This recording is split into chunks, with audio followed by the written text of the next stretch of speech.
ओम नमो भगवते वासुदेवाय नमः। शांताकारं भुजंगशयनं पद्मनाभं सुरेशं विश्वाधारं गगनसदृशं मेघवर्णं शुभांगं श्रीलक्ष्मीकान्तं कमलनयनं योगिर्भिध्यानगम्यं वन्दे विष्णु भवभयहरणं सर्वलोकैकनाथं। मेरे सभी व्यूअर्स को देवशयनी एकादशी की ढेर सारी शुभकामनाएं। जैसे कि हम सभी जानते हैं कि हमारे हिंदू धर्म में एकादशी का बहुत ही अधिक महत्व है। यह एकादशी भगवान विष्णु के स्मरण में मेरे सभी व्यूअर्स रखते हैं और व्रत का पारायण करते हैं। यह व्रत भोरविला से प्रारंभ होकर अगले द्वादशी के दिन शुभ मुहूर्त में खोला जाता है। और इस महीने की जो एकादशी है, यह एकादशी हमारे लिए बहुत ही महत्वपूर्ण एकादशी है। इस एकादशी को देवशयनी एकादशी कहा जाता है। देवशयनी एकादशी का मतलब होता है कि इस एकादशी से लेकर अगले 4 माह तक भगवान विष्णु क्षीर सागर में शयन करेंगे और इस तरह से 4 महीने बाद जब देव उठनी एकादशी आएगी, जिसे हम प्रबोधनी एकादशी के नाम से जानते हैं, और तब भगवान विष्णु का व्रत पूजन करके हम उनकी वंदना करके भगवान के जो शयन से जगाते हैं। तो इतनी महत्वपूर्ण एकादशी को और अधिक जानने के लिए मैं अपने व्यूअर्स को कोशिश करूंगी कि जल्दी जल्दी बताऊं और पूरा महात्म्य को समझा सकूं। देवशयनी एकादशी जैसे कि आषाढ़ महीने की एकादशी शुक्ल पक्ष की एकादशी में से प्रारंभ होती है और द्वादश तिथि को इसका हम पारायण करते हैं।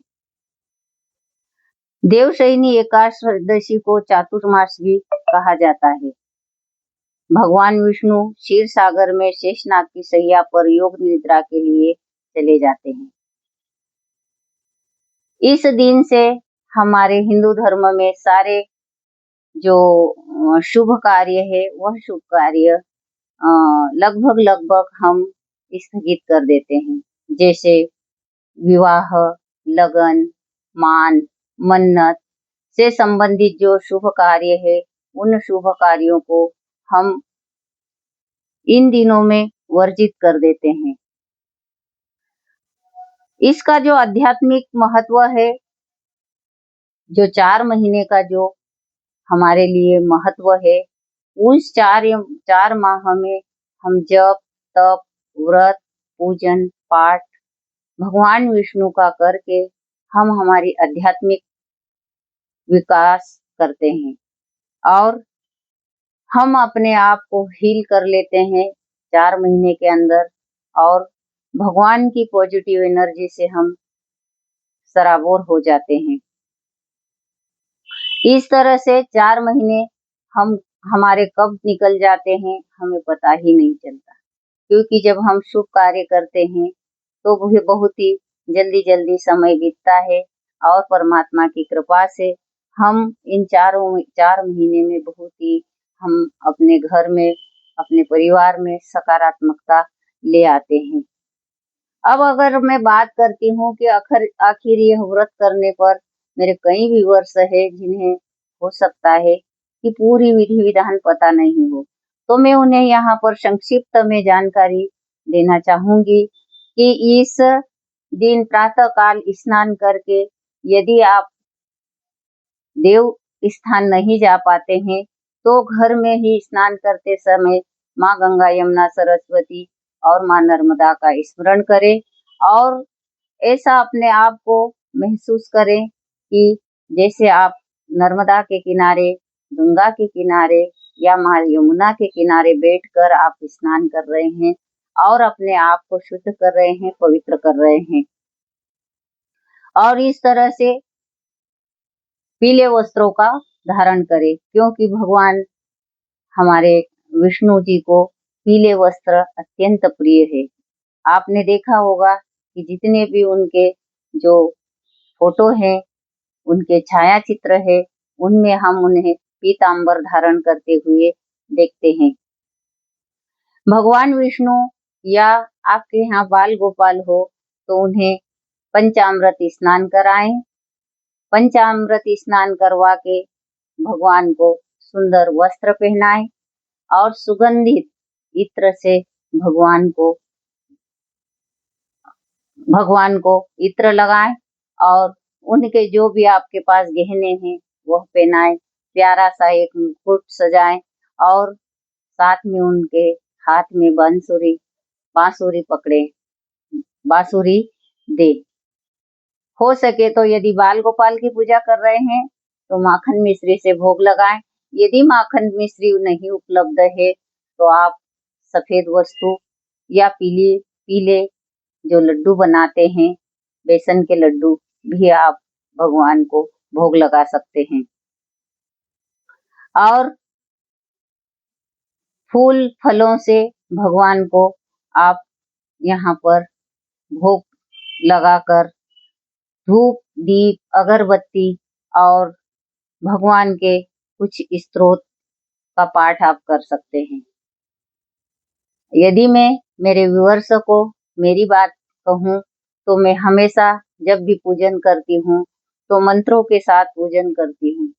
मैं भगवान विष्णु का मंत्र, जैसा जो मैंने प्रारंभ में बोला था, वो और बाल कृष्ण का एक मंत्र है, श्री कृष्ण वासुदेवाय हरये परमात्मने प्रणत क्लेश नाशाय गोविंदाय नमो नमः। ये मंत्र का भी मैं उच्चारण करती हूँ ताकि भगवान जो भी हमारे जो पूजा में कोई अवरोध आए, कोई बाधा आए तो उसे भगवान दूर करे।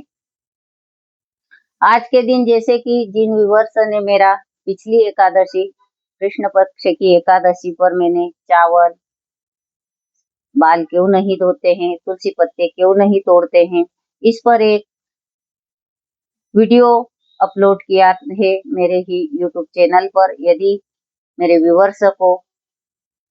व्यूअर्स नहीं देख पाए हैं तो आप उस वीडियो को अवश्य देखें।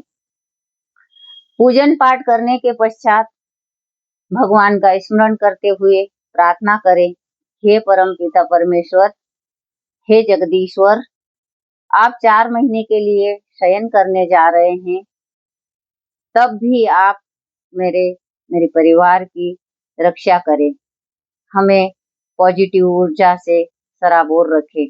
हमेशा हम नित्य आपका स्मरण करते रहें और आपके चरणों में हमारा मन लगा रहे। इस तरह से भगवान से प्रार्थना करें और प्रार्थना करने के बाद में भगवान से आप अनुमति ले कि हे ईश्वर, मैंने मुझसे जो बना, जैसा बना, वह मैंने सब कुछ आपको अर्पण कर दिया।